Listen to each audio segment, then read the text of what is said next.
గురూజీ, నెల్లూరు నుంచి శ్రీలక్ష్మి కాలేజ్ లైన్లో ఉన్నారు, వారితో మాట్లాడదాం. హలో హలో, నమస్కారం అండి శ్రీలక్ష్మి గారు. నమస్తే. నమస్తే అండి. ఎవరి గురించి తెలుసుకోవాలనుకుంటున్నారు? మా బాబు గురించి అండి. తప్పకుండా అండి. అబ్బాయి పేరు, నక్షత్రం చెప్పండి. హేమంత్ కుమారు, పుష్యమి నక్షత్రం. సరేనండి, మాట్లాడాను గురూజీతో. నమస్తే అమ్మా. నమస్తే స్వామీజీ. నమస్తే తల్లి. స్వామీజీ, మా బాబు గురించి అడగాలనుకుంటున్నాము. హేమంత్ కుమార్, పుష్య నక్షత్రం, కర్కాటక రాశి.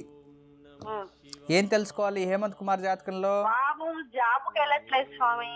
కొద్ది రోజులు పోతాడు, వస్తాడు. చదువు కూడా అట్లే జరిగింది. 10th నుంచి ఆ బాబు కొంచెం పోకుండా మళ్ళీ పోయి ఎగ్జామ్స్ రాస్తున్నట్టు ఎంబీఏ చేశాడు. ఓ పర్వాలే, ఎంబీఏ చేసేస్తాడు అయితే కాలేజీకి పోకుండానే. ఎంబీఏ చేశాడు, జాబ్స్ కి వెళ్తాడు. ఏమవుతుందో కొద్ది రోజులు వెళ్తాడు, కొద్ది రోజులు మూడీగా ఉంటాడు. ఏమి చెప్పడు అన్నమాట. అసలు ఏంది ప్రాబ్లం ఏం చెప్పడు. 4 జాబులు చేయలేడు, వచ్చేస్తాడు. సరే. అమ్మాయి మ్యారేజ్ కూడా ఫెయిల్యూర్ అయిపోయింది. సరే. ఈ అబ్బాయికి హెల్త్ బాగాలేకపోవచ్చు, మంచి ఇంటెలిజెంట్ అబ్బాయి ఏమో. డిప్రెషన్ డాక్టర్ దగ్గరికి చూపించాల్సి ఉంటుంది. మొత్తం అసలు సైకాట్రిస్ట్ చూపించాము. మామూలుగా ఏదన్నా ఉంటాయి కావాలి, పూజలు అవి అన్ని దాటింపులు అవన్నీ చేయించాము. సరే తల్లి, ఇప్పుడు మీ కుటుంబంలో ఇంతకు ముందు ఇలాంటి వారు ఎవరైనా ఉన్నారమ్మా? లేదు స్వామి, అందరు మంచి జాబ్స్ చేసుకుంటా ఉన్నారు. ఎవరికో ఉన్నట్లుంది తల్లి, జెనెటిక్ ప్రాబ్లము.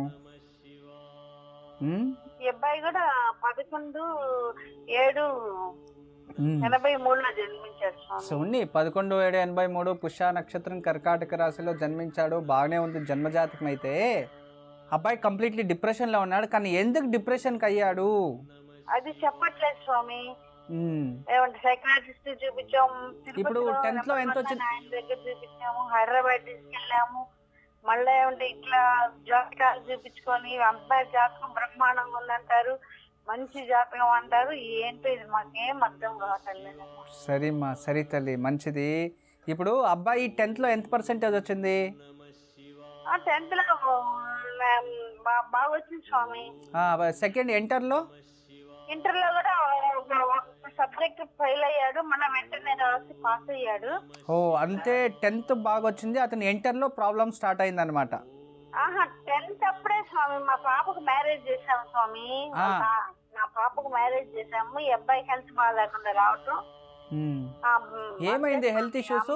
చెప్పండి, ఎలాంటి జబ్బు వచ్చింది అబ్బాయికి? అప్పుడు కడుపులో నొప్పి లాగా వచ్చింది స్వామి. వామిటింగ్స్ అయితే ఏమి తినేవాడు కాదు. ఇండైజెషన్ ప్రాబ్లం వచ్చింది. అప్పుడు హాస్పిటల్ లో అడ్మిట్ చేసాము ఫస్ట్. అప్పుడు ఏమంతా పిల్లలు అని చెప్పారు హాస్పిటల్. మళ్ళా నాడి చూసి చెప్తారు కదా స్వామి, నాడి జ్యోతిష్యం. ఆయన చూసి అబ్బాయికి పేగులు కొంచెం పొక్కున్నాయి, ఆయన మెడిసిన్ ఇచ్చారు స్వామి.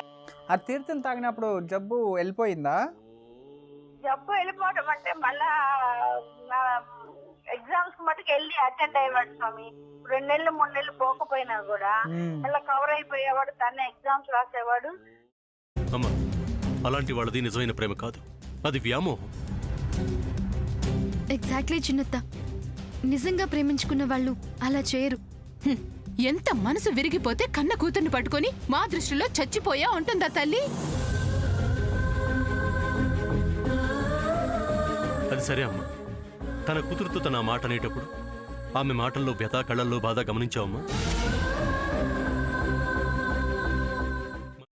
పెద్దబాబుకు బర్త్డే విషెస్ చెప్పు కూడా వెళ్ళాం కదా. ఊరికే ఎలా కాలిపోతుంది? మంట పెడితేనో పడితేనో తగలబడుతుంది.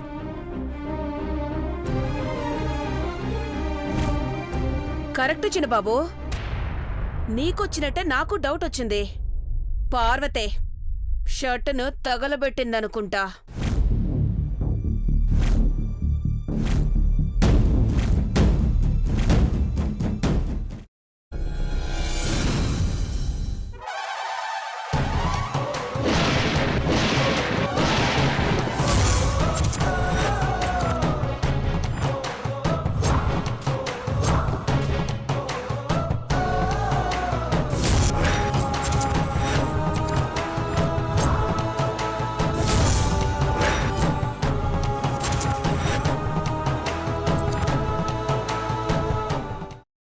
కున్న తర్వాత పొట్టు తీసేసి చాప్ చేసి పక్కన పెట్టుకోవాలి.